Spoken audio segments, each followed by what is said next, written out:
Hi అండి. అందరూ ఎలా ఉన్నారు? ఈరోజు ఇక్కడ బాగా స్నో పడుతుంది. అందుకే ఒక చిన్న ప్రికాషన్గా ఈ వీడియో చేస్తున్నాను.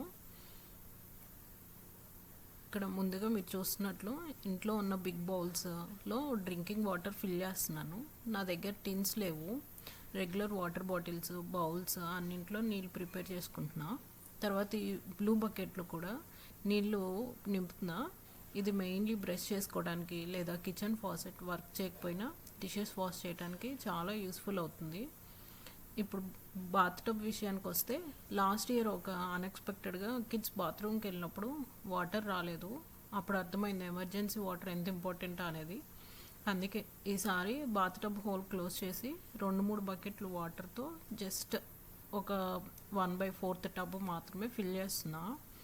కంప్లీట్గా కాదు, కానీ రెస్ట్ రూమ్ యూస్ లాంటి ఎమర్జెన్సీ సిచ్యువేషన్స్కి ఇది చాలా ఉపయోగపడుతుంది.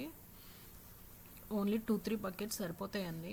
మళ్ళీ ఒకవేళ అంతా బాగానే ఉంటే కనుక మొత్తం టబ్ ఫిల్ చేస్తే దాన్ని వేస్ట్ చేయడం కూడా వేస్టేజ్ ఎక్కువ అవుతుంది కదా. సో ఎమర్జెన్సీగా ఒక 2-3 బకెట్స్ మాత్రమే ఫిల్ చేస్తున్నాను.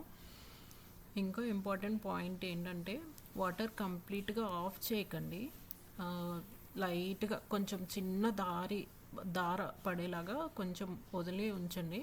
ఎందుకంటే పైప్స్ క్లాగ్ అవ్వకుండా ఇది చాలా ప్లంబింగ్ ఇష్యూస్ అవాయిడ్ చేయడానికి హెల్ప్ అవుతుంది. అలాగే కబోర్డ్స్ డోర్స్ ఓపెన్గా ఉంచండి. ఇంట్లో మనం హీటర్ ఆన్ చేస్తాం కదా, లోపల పైప్స్ కూడా కొంచెం వామ్గా ఉండి వాటర్ పైప్స్ బ్లాక్ అవ్వకుండా ఉంటాయి.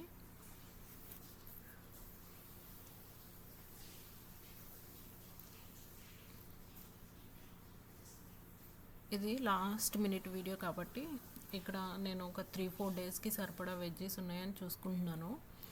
ఇది ఎక్స్పీరియన్స్తో నేర్చుకున్న ఒక స్మాల్ ప్రికాషన్ మాత్రమే. ఇది స్నో డేస్లో ఇలాంటి చిన్న స్టెప్స్ మనకి చాలా యూస్ అవుతాయి. మీరు కూడా ఇలాంటి సిచ్యువేషన్ ఏమన్నా ఫేస్ చేశారా? అయితే మీ ఎక్స్పీరియన్స్ని కమెంట్స్లో చెప్పండి. Thank you.